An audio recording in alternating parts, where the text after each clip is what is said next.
एकूण भारत पूरक शैक्षणिक साहित्याची ओळख आपण करून घेतोय। याच्यामध्ये साहित्य क्रमांक 4 याची ओळख आपण करून घ्यायची आहे। खूप छान छान अशी चित्र आपल्याला त्यांनी दिलेली आहेत। बघा ही चित्र आहेत अशा पद्धतीनं। ही चित्र आपण आता जवळून पाहूया आणि याचं काय करायचंय ते आपण पाहूया। चला बघा आपल्याला अशा पद्धतीनं खूप सारी चित्र दिलेली आहेत। या चित्राचं वैशिष्ट्य म्हणजे कागद फार टिकाऊ आणि असा सॉफ्ट असा आहे, कारण आपल्याला ह्याला दुमड घालायची। काय बरं शिकायचे आपल्याला यातून आपल्याला शिकायचे सममित आणि असममित आकृती। सममित म्हणजे काय आणि असममित म्हणजे काय ते आता आपण पाहूया। श्रावणी हा काय आहे? मासा आहे।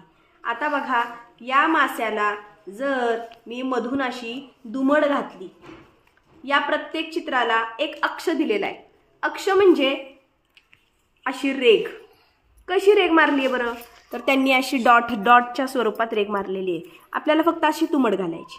हा मासा बरोबर 2 भागात समान आकारात विभाजन झालेला दिसतो, त्याच्यामुळे ही आकृती आहे सममित आकृती। श्रावणी लक्षात येते का? ही आहे सममित आकृती। पण जर आपण हा मासा असा दुमड घातला तर समान होणार आहे का रे? नाही। म्हणून जर आपल्याला दिलेल्या अक्षावर अशा पद्धतीने घडी घालून 2 समान भाग होत असतील तर ही आकृती होते सममित आकृती। बघा अशी खूप चित्र दिलेली आहेत आणि त्यांनी सममित आकृती दाखवण्यासाठी म्हणून अक्ष दिलेले आहेत। अशा पद्धतीनं या अक्षावरती आपण दुमड घालायची आणि चित्र सममित किंवा असममित आहे का ते पाहायचं। पहा दिसतंय का हे चित्र? या आपण चित्राला आपण अशी दुमड घातली झाली। हे आहे का सममित? येस। आता जर मी अशी दुमड घातली तर ही सममित होईल का? नाही, पण त्यांनी अक्ष दिलेला आहे समोर असा सरळ।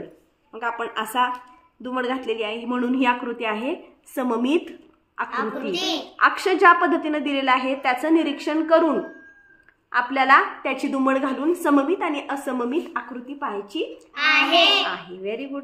चला तर मग लागा कामाला आणि मला सगळ्यांना दुमड घालून दाखवायची आहे तुम्ही सगळ्यांनी। चला करा सुरुवात।